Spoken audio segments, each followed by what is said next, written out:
Ambil duit. Coba. Ah, ada ya? Ini apa? Ini apa? Ambil. Uang dengan. Pergi.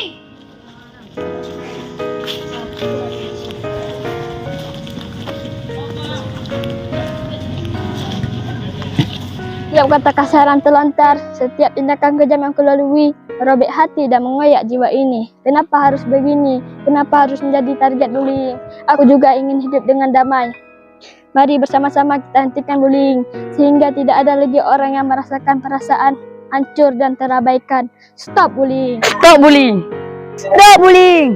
Terluka dan tersiksa, hentikan bullying! Stop bullying!